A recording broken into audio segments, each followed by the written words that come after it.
Neil Fleming, started out to say it all starts with data. And when you combine data with more data, you can get information. When you're combining information with experience, you can get knowledge. And when you put more knowledge and more experience and technology together, you can get to wisdom. I think he's missing an extraordinary piece there. There's a huge gap in that chain, and that is logic. You and I could gather the same data and come to completely different conclusions.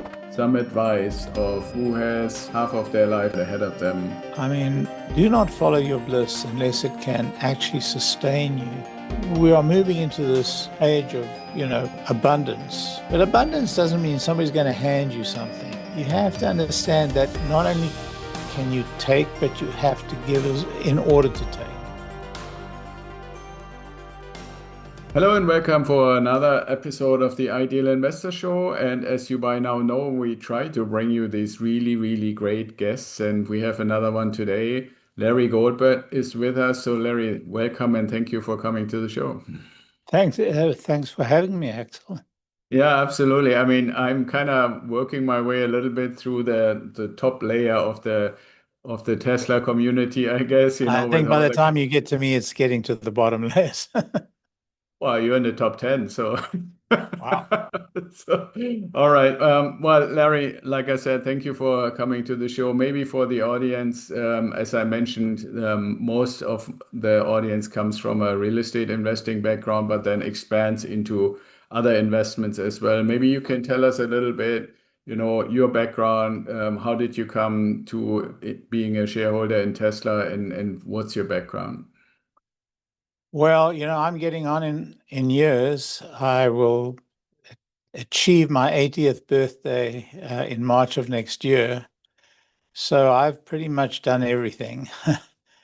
I grew up in South Africa, spent a year of high school here in the United States, went back to South Africa, ultimately at a very young age, started a business. It grew quite significantly, and in 1980, we left South Africa. We had intended to come and settle in America, but for various reasons had to stop in London for a year, and then ended up in North Carolina. I have been in pretty much every business you care to enumerate. I've literally been in coal mining, although very briefly and only by accident. We bought a public company that had a coal mining subsidiary, which we sold before we actually closed the deal. But everything from coal mining to, high tech. But my principal occupation has been in the technology field, principally in data processing and principally for large-scale automation of enterprises, some of the largest enterprises on earth. So and one thing I will say is that I've been in probably, 20 companies that I've started. And I've had my share of failures, but I've had my share of significant successes.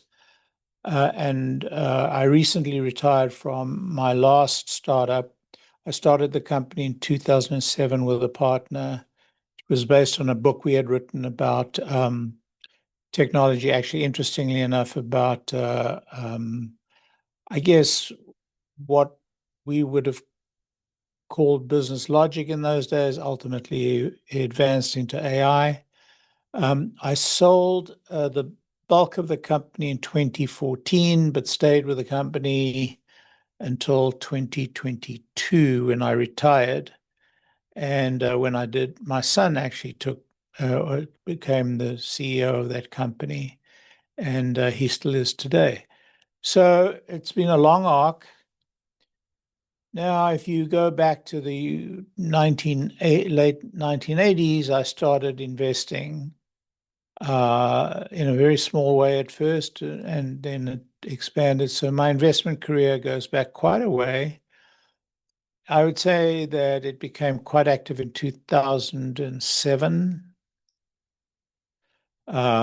but I was a very early investor in Tesla, as I was in quite a few other technology stocks, most famously Amazon. I bought Amazon very early, and I lived through the Amazon.toast years and stayed with the company many, many years. In fact, I only sold in late 2022, which probably was a mistake. But my philosophy in investment is very simple. I take a very small proportion of my investable assets and invest them in high conviction, high growth stocks. And when I talk about high growth, I'm talking principally technologies I understand, technologies I've researched, and technologies I'm very comfortable with. And I stay with those investments through thick and thin. The balance of my assets, the bulk of my investable assets, I place into very safe, interest yielding, generally government securities. It's a barbell type of investment mode that I learned from Nicholas Taleb. And I really have, as a result, I've had this enormous growth in my portfolio. But if you even it out, it's a regularly. I'm beating, say, Berkshire Hathaway, but I'm not in the space of the very aggressive funds that may sparkle for some years and then die another year. So it's been consistent. It's been constant. In early 2000s, I became an acolyte of Elon Musk, not because of an investment I made, but because of a blog I read. I read his writings about his failures, his early failures at SpaceX, and his early travails at Tesla. And then I delved into his life, and I realized this was a N of one, that this was the most remarkable technologist we have ever bred. I'm a student of Edison, and I immediately recognized what we had in Elon Musk. So I was an early investor in Tesla in a very small scale, but I really stepped that up in 2000. I guess it would have been 2015, 2016 in the ramp up for the Model 3. Right. And in particular, when they were struggling with the production hell, that's when I really ramped it up significantly. That's the story. Yeah, that's very cool. Now, I think there are a whole bunch of interesting nuggets in there. One thing that I've been asked many times, and I want to ask you, and don't know if there's really an answer. When you say very early on, one thing that I've seen, and you have the hoodie on for SpaceX. I wish I could, and invest in SpaceX. Is there, when you say very early on, a way to do it other than just joining a fund or something like that? Or is it really waiting until the IPO and then be early? That's a very good question. So in Tesla, when I say very early on, I never invested in the company as a private company. That was never available at that time. I invested in it. I think my first small purchase was on the day of the IPO. So ever since the IPO, I've invested in it. But to get back to your question about private companies, yes, there are ways to invest in SpaceX and other Musk private companies, and that is through private consortia that have been able to get onto the cap table of those companies through private issues. SpaceX is much easier than most because they have sales, very regularly in order to give liquidity for their employees who get shares as part of their package. And the same, by the way, is true of Tesla. And there are funds now I can highly recommend one fund, and everybody's welcome to contact me. I can highly recommend a fund that is constantly available to retail Tesla shareholders and other in both in Tesla and in SpaceX and in other Musk companies. I'll tell you that they have rounds not that frequently, and they're always oversubscribed, but this particular company is easily the best through which you can do so. In order to invest in a private company in this country through public offering, through a private offering, I should say, you have to have liquid assets of at least $1 million. That's one level. And then So there's you have another. to basically be accredited. Is that kind of the? That's right. That's an accredited. But if you are accredited, then investing in the Musk companies is possible, and you can write to me, and I'll give you the names of people whom I trust.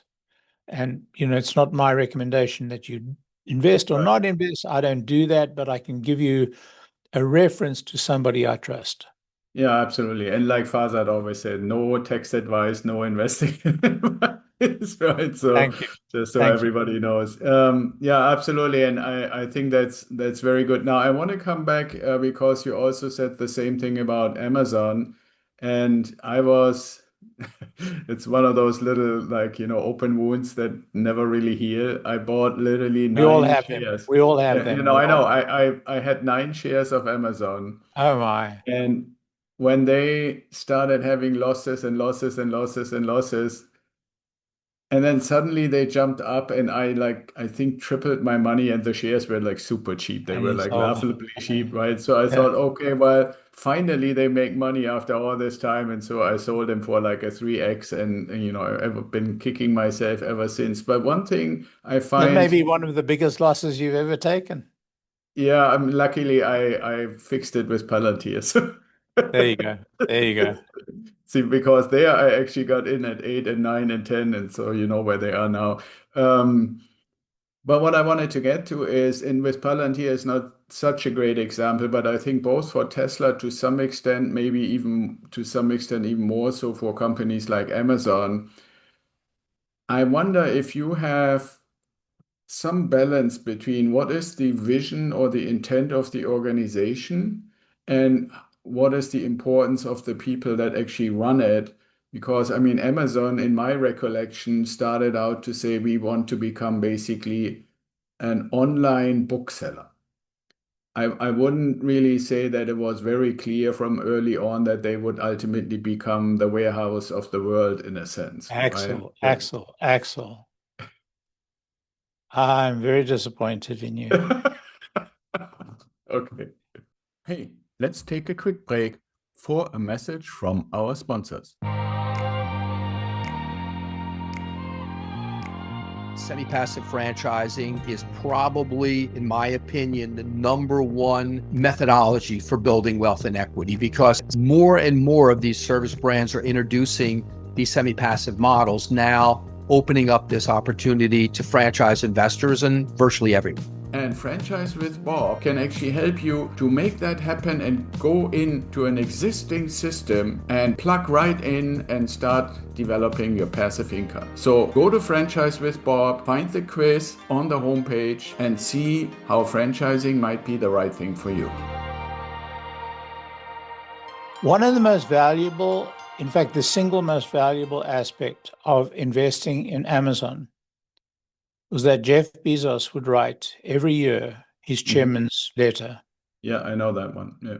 It is easily one of the, it's better than the writings of Berkshire Hathaway by far.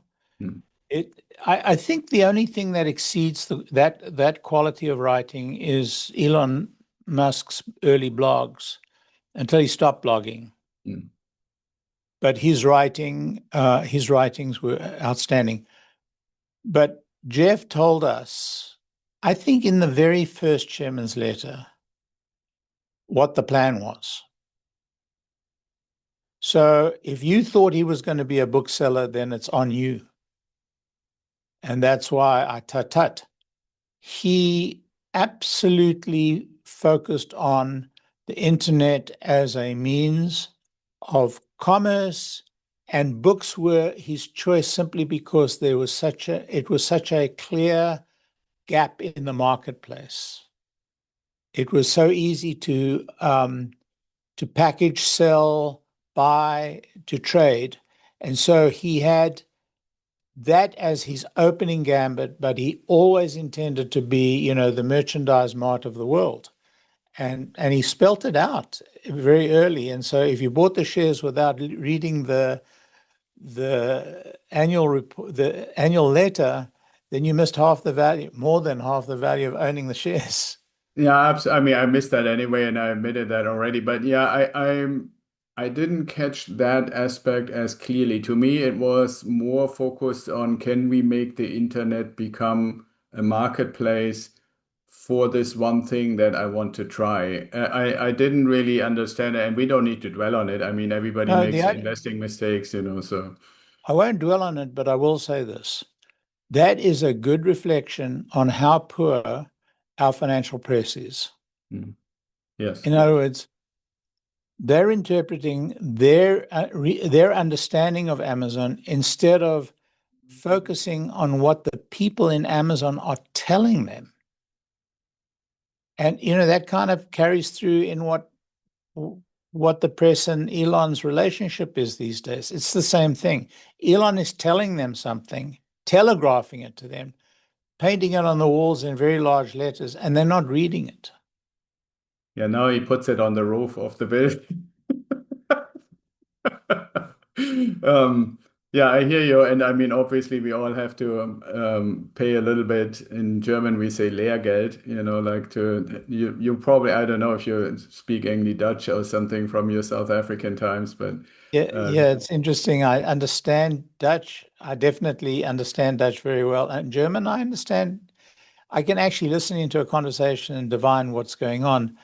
But I'm very poor with language. I can't speak languages. There's some impediment I have. It's psychological. Right. Yeah. So no, I'm just saying Lehrgeld is basically, paying for your mistakes, so to speak, in some way, and then hopefully learn from them. When we're looking at this transition, we spoke about before we started recording, the transition from what Tony Seba calls the age of extraction to the age of sustainable abundance. Do you think, or do you see a direct relationship with Elon basically almost insisting that Tesla should be seen as a high-tech AI company rather than an automaker? Well, I'm signed on to that belief anyway. I divined that transition about a year and a half ago. I had like many analysts, retail analysts, I had, predicted the growth of the auto business to, 30 million units by 2030 or whatever it was, 20 million units by 2030. And then about a year and a half ago, I read the book, the biography, Elon's biography by Walter, and there was a chapter in there about a dinner that was held at one of the executives' house, and Elon was there, and it was a meeting to discuss the future. And Elon wanted to make a car without a steering wheel and pedals. Right. And Walter said, convinced him that they had to continue making standard automobiles. And that is how they went forward. And that's how they had the investor day and so on. I read that chapter, and when I finished the book, I went back to that chapter and read it again. Then I read the whole book again. And I realized he hadn't agreed to that. He had done an Elon agreement. Yes, we'll do that. And then, no, he wasn't going to do it at all. While he agreed to get the dinner over and get the meeting done and so on, he put in place the transition from an auto company to an embodied AI company. And you'll remember that at this point, he was already working on the humanoid robot. he had put all his chips on the table on full self-driving and on robotaxi. So I was convinced that there was going to be a massive shift. And it came. And nobody would sign on to it until, and the company started going downhill as far as its automotive margins and its market share. And that's a separate subject, and we can discuss that if you wish, but it was clear to me where this thing was going. And not about three earnings reports ago, three earnings calls ago, I heard Elon announcing this change, which was like 3 or 4 calls later than it was clear that it was happening. So I was signed on. Firstly, I was resigned to his making this decision. I knew in the book that there was no way that he was saying yes. He was saying yes, but he was shaking his head like this. Yeah. And I knew for certain that we were headed to this big change. And I actually lightened my investment because I thought there would be a significant decline, and there was. And then 3 calls ago, I heard the change in Elon's tone. I heard, yes, he's got the company turned around. Yes, he set the course. Yes, they're on course. And that's, and then I started bulking up again. So I'm convinced that Elon made this decision quite a while ago. He's been executing on it. He's now got a management team that is absolutely committed and behind him on this. And I think we're headed in the right direction, and I think we're getting there pretty quickly. Yeah, thank you for describing that, Larry. I mean, one thing that, and you mentioned, you saw very early on the signs for Elon Musk being a special person. It almost sounds to me in a sense that visionaries, and I wouldn't say Elon is the only one, but visionaries sometimes need to find the people, especially on the executive level, that are really either fully committed already or at least willing to be open-minded enough to say this stuff that sounds so crazy can actually happen. And for me, when I look at examples, especially, I don't know which Starship it is behind you, but thinking about that, everybody said, "You're crazy. There's no way you can land a rocket." And they have now, just last week, right? They landed the 500s for Falcon 9. They said no way that anybody can basically catch a high-rise building out of the air like Mr. Miyagi. And so they have done that twice already. There were so many that I could say where people said no way, right? Like everybody in the medical field said there's no way that you can place electrons in the brain without hitting an artery or a vein or some kind of blood vessel, and on and on and on. There's so many no ways. Although we talked about Amazon as one example, people said there's no way that people would buy everything online for many years, and now they do, and so forth. So I had asked a little bit differently earlier. How much do you think, or how significant do you feel is the importance of the visionary surrounding him or herself with the right team? I think it's a absolute necessity. I think you can be as visionary as you like, but without the right team, I don't think you're going to succeed. That's my honest opinion. And it goes the other way as well. An outstanding team with a poor leader is not going to achieve goals either. Look, it depends on how ambitious your goals are.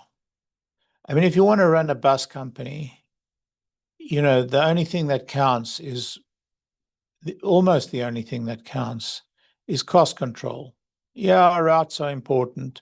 Yes, there are other important factors, but if you don't control your costs, you don't achieve anything. And if you control your costs properly, then you should be able to, run a sustainable business. But technology is not a bus company. And earning massive and outsized profits and gathering gigantic market shares. We've not spoken about Starlink, but Starlink is an N of one. I mean, well, not entirely. Well, AST surviving. Well, not. It's actually doing quite well, and Hughes came before it, and obviously it's not exactly thriving. So, but if you look at Starlink as a global constellation, I mean, they are untouchable, unreachable, and it doesn't seem to be any impediment to their almost unlimited growth. So what did it take? It took a visionary, it took the people, it took the technology, it took the combination of everything. So without all of those, but the visionary had to be capable of executing of imagining a very complex plan, creating that plan, and then executing against it, hiring the right people, and so on and so forth. And everybody says to me, "Yeah, but he's got Gwynne Shotwell." Yeah, but who chose Gwynne Shotwell? Yeah, that's actually, I mean, Larry, I think that's a little bit of a cop-out, right? Because if you were to say, okay, SpaceX only works because the president is a particularly capable woman, I think that is not right to put. And the same thing is true for Tesla with like what 100,000 people or something close to it by now, right? No, it's over 100,000. Okay, over 100, well, like huge number of people. I mean, one thing that I read, I think in several spots in Walter Isaacson's biography is the ability to detect, I would almost say. It's not really interviewing or reviewing a resume or a CV or something like that, but detect the ability of somebody to go beyond what they even think themselves they would be capable of. And I have a distinct impression that that is oftentimes necessary to achieve these kind of crazy sounding things. Even if Elon says, yeah, we got to go to first principles, and if there's nothing that says it can't be done, we should try to make it happen. But it still, on the other hand, requires somebody to put all the pieces together and make it happen. And so I find that is an almost, I can't really find words to say what it would take for somebody to have that instinct to get the right people for the different things in that level of diversity that all the Elon companies have. Yeah, I mean, there's quite a lot to unpack there. He's got an extraordinary ability to choose people, an extraordinary ability to drive them to the full extent of their capability and a little bit beyond. And he definitely wears people out at a high rate. Oh, yeah, right. So all of those things are true. And exactly what you said.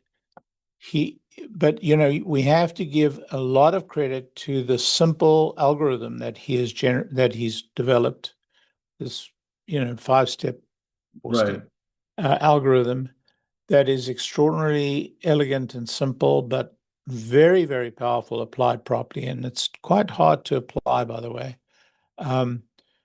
which enables people to be extraordinarily productive and capable. But it burns them out, But there are some people who've been there for years. I mean, it's interesting that I did an analysis of the Tesla management, and the average term of their employment is about 10.5 years, which is more than double that of the average on the New York on the stock exchange, on the NASDAQ. And he as a CEO is 3 times more than 3 times the length of employment of the average NASDAQ CEO. So, they do have a fair staff turnover, and they are very, very, very scrupulous about their expenses. They keep it very tight. And so, yeah, I mean, it is extraordinary, this combination of ability to employ and ability to get maximum productivity out of each individual by driving them, but also by giving them this methodology, this simple algorithm that is so powerful. So it's that combination that I think makes those companies extraordinary. And that's where he differs so much from Edison. Edison was a more prolific inventor than he personally is, although, his companies generate a huge number of patents. But Edison tended to sign off on all those patents personally. But what he is a far better executor than Edison ever was. And that puts him in a different league to even the league of Edison. Yeah, absolutely. And I mean, the one thing that is probably only going to be shown properly in history when the historians get to write it all down, they will be so overwhelmed by all the stuff that Yeah. that is already there and that's most likely still going to come. So as we transition maybe to the last third of our interview, I wanted to go a little bit and ask you to be a little bit of a visionary for this age of abundance and this AI world, especially since you said that was basically your last main work is transitioning with that company towards AI and what it does. If I hear from some of our clients lately, oftentimes because they're a little bit mature, maybe not quite as far as you and I are, but definitely in the prime of their employment, if they're employed, what should I tell my kids? What should we prepare for? How should we actually go about it? And they don't mean ChatGPT or Grok or something like that. So where do you see us going, especially because I think it's going to be much faster, more like S-curve type than a linear or maybe something in between. But I'm pretty sure it's going to be like Tony says, more like a hockey stick or an S-curve. What do you see, or what would you say people should be prepared for? Change is extraordinarily difficult. It is more than possible that children today will be taught by teachers who are incapable of understanding what those children will need to know. So the ability to inquire, the ability to explore independently and beyond, far beyond where the teachers go or are prepared to go, is going to be the it's going to be the minimum that's going to be required, because these technologies are going to invent a whole new way of life and a whole new set of economics. I mean, everybody's jobs are going to change. Everybody's value add is going to change in relation to one another. And everybody's role in society is going to be impacted. This is not just an economic thing. This is, a social thing, clearly a social thing. And this is it's philosophically, the human being is, just as the human being's role in the world changed by the invention of fire, I think we're in the same realm now. I think we are playing with fire. This is the invention of fire. So everything that came before is going to be different going forward. Adaptability, flexibility, I guess there's two sides of the same coin, and the desire to seek and think and afresh. These are very difficult things to do. Yeah. Very difficult, because it changes the social relationships between, husband and wife, man and woman, father and child, mother and child, everything changes. Evidence of that is kids being married to their screens. Huge problems in that, huge opportunities in that. And how do you manage that with your kids and with their children? And what does that mean for the social relationship? So I don't have wise words, and I probably won't see this world evolve, because I'm moving on in my life. But man, it's going to be interesting if difficult. Yeah, I hear you. I mean, if we go with Peter Diamandis, he says everybody can make it to 120, so you have 40 years ahead. There will be a lot of AI by then. Well, everybody who's 1 to 12 may make it to 120, but those who are 80 will not make it to 120. Well, we'll see. We'll see. But to see at least very clear indications of AI, I don't think it takes 20 years or even 10 years. I think it's going to be quite a bit faster than most people anticipate. Now, one thing, you used the word already, almost, that I had in mind to ask you. For me, I've been around for a while too, not quite as long as you, but quite a bit. And I've basically followed along something that I've seen once from a guy named Neil Fleming, who started out to say it all starts with data. And when you combine data with more data, you can get information. When you're combining information with experience, you can get knowledge. And when you put more knowledge and more experience and technology together, you can get to wisdom. So I'm kind of wondering what you would say, would wisdom, or something that we consider to be wisdom, which is not just what you know, be kind of like the currency of the future? I think he's missing an extraordinary piece there. Okay. There's a huge gap in that chain. Okay. What is the gap? And that is logic. Okay. You and I could gather the same data and come to completely different conclusions. I'm not saying one is erroneous and the other is not. No. But nonetheless, that drives to an entirely different conclusion. And some of those conclusions can be extraordinarily unsatisfactory. So Hitler conquered the world because he believed that the German people would starve because they wouldn't have enough land to grow crops on. He thought the great success of the United States was the endless lands they had to grow crops on. And that led to this terrible war. That was his underlying motivation. In fact, given that same knowledge, and given German science at the time, which was by far leading the world, I mean, it was like dominating the world, he would have been aware of that German lands were more than sufficient to feed the German population 3 times over. So he had the data. He had exactly the same data as we had here in the United States. Actually had more data. And look what happened. So data is not the God that it's made out to be. Data is simply the lubricant to the engine. The engine is logic.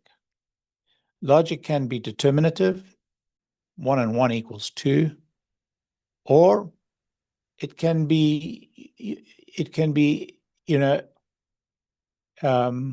word I'm looking for is it can be found through wisdom, through accretive knowledge, and it can be divined by, looking at histories and doing the statistical analysis and come up with a non-determinative but a well-based solution. But without that logic, all the data in the world is meaningless. So everybody talks about data like it's the God. It's not the God. It is the product of God's work. And we can, in that product, divine the logic that led to it. And that's what's important. Does it make All right, sense? cool. Yeah, absolutely. It's totally logical, pun intended in this case. All right, Larry, to maybe close, if you had to give somebody who is listening, who has half of their life or something like that ahead of them, some advice of what should they do, how could they prepare, what should they be looking out for to have a good opportunity to look back at some point and say, well, that worked out okay. I mean, follow your bliss. I'd love people who follow, what they really believe in. Do not follow your bliss unless it can actually sustain you. We are moving into this age of, abundance. But abundance doesn't mean somebody's going to hand you something. You have to understand that not only can you take, but you have to give in order to take. So I believe people should follow their bliss. I always have, but I work very hard at it, very, very hard. And my wife will tell you that I work too hard, but I enjoy it. So pursue that which you love, but do it in a way that's sustainable. And so don't be a dolt about it. Don't be an idiot about it, saying, well, I'm going to do it anyway, and somehow somebody will provide. That's not going to happen. So you really need both sides of the coin. You need to enjoy what you do. You need to love what you do, but you need to do something you love that can sustain you. And that's the balance that I ask everybody to find in their lives. Yeah, that's wonderful, and thank you, and it's a great capstone. Now, before we close, I wanted to ask you, you mentioned that if somebody wants your referrals, what would be a good way to contact you? I'm on X, @TeslaLarry, and I don't know if you know it, but we've just launched a new venture fund for private investors to invest in private companies.